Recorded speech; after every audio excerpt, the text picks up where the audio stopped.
Hi there guys, Miles from NextTime TechTime here, and today I have a $1,000 gaming PC build.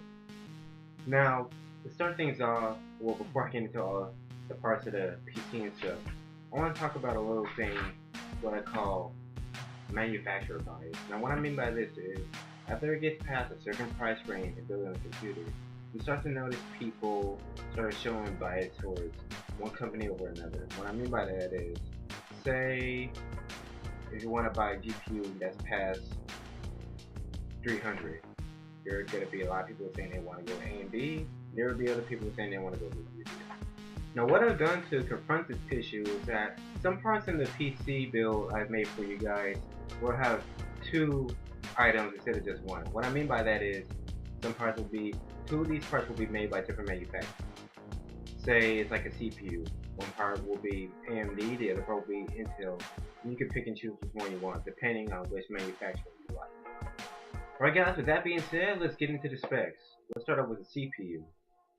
So, the AMD CPU I went with this build is the AMD FX 8350. Now, compared to the Intel CPU I've made for this build, it might slouch a little bit compared to that Intel one in terms of gaming, and that other stuff, it pretty much kicks the other ones, but like in terms of video editing, streaming, this will be better for it if you want to do more than just gaming. That's the AMD FX 8350. 8 cores, 4 GHz clock speed. Now the Intel CPU I went with this build is the new Intel i5 4590. Now this is a newer processor based on the Haswell architecture, meaning better performance than past iterations. Now, if you just want to do gaming, you might want to go with this. If you want to do other stuff, like I said, video editing, streaming, you might want to go with the AMD 8350, sorry. But they're both pretty good CPUs for the money, so either one, you wouldn't be making a real mistake.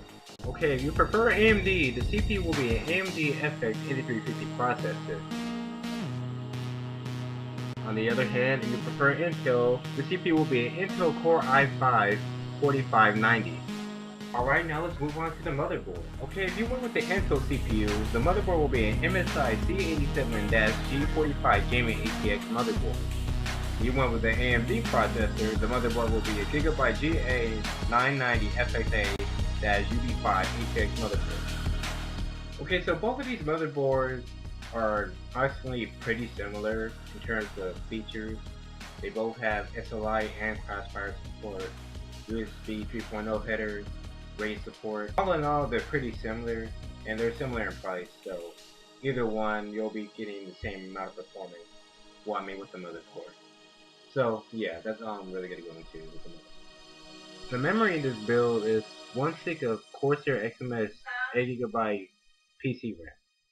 So in this system, you'll be one stick of 8GB Corsair XMS RAM. Now you can go for more RAM if you want, if you're going to be spending $1,000. But 8GB is more than enough for today's standard. The SSD in this build will be Kingston SSD Now P300 Series 120GB SSD. The hard drive on this build will be a Western Digital Caviar Blue 1TB drive. Okay, so in this build, there will be two types of storage. One will be SSD, and the other one will be a hard drive. Now, if you are going to go with these two, I would recommend for the SSD that you use that for OS booting, so that you will start your computer up faster and get straight into gaming or video editing or whatever you'll be doing with this PC. And use a 1TB hard drive for storage while you're gaming and other features. Alright, now let's move on to graphics card. With AMD, the GPU in this build will be a Gigabyte Radeon R9 290 GPU. You went with Intel, the GPU in this build will be the EVGA GTX 770 Superclock ACX GPU. So the two graphics cards I picked for this build is the Gigabyte R9 290 and the EVGA GTX 770. Now, in terms of performance, they're kind of similar, but the R9 290 will outperform it. Plus, honestly, the R9 290 will probably last longer since it has 4 GB of video memory, while the 770 only has 3 GB. So, either way, they're pretty good GPUs for the price. But yeah, if you're thinking about going long lasting, then you might want to go with the R9 290. Not to mention that the R9 290 is part of AMD's Never Settle program, meaning that you can get 3 free games from AMD's Never Settle thing. These games include Tomb Raider, Battlefield 4, Sniper Elite 3, different games like that. You want to know what games they are, you can check it out on the site. Alright, now let's move on to the case. The case for this build is a fractal design defined R4 Black Pearl PC case. Alright, so the case in this build is a fractal design R4 Black Pearl PC case. This case has been getting great reviews everywhere, user reviews, website reviews. This nice case, nice form factor, nice aesthetics, a lot of room inside to put cable management in, make sure everything looks nice and clean. Pretty nice case overall. Let's move on to the power supply. This PC build is powered by a Corsair 750M 750 watt power supply. So it's a Corsair 750 watt power supply.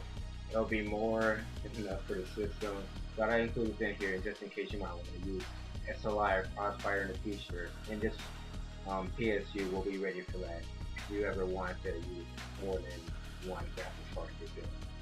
Right, so let's move on to the final part that nobody cares about. It's a Samsung Optical Drive. That's all I got. Alright guys, well that's it for my $1,000 gaming PC build video. Make sure to leave a like and leave a comment. If you didn't like it, then also leave a comment to let me know why you didn't like it. I also wanted to mention that the NextTime TechTime Facebook page is now open. All you need to do is go to Facebook, type in NextTime TechTime, and you're there. Be sure to leave a like there, and let me know that you came here for YouTube. Alrighty guys, I'm Miles from NextTime TechTime, and I'll see you guys next time. Thanks for watching.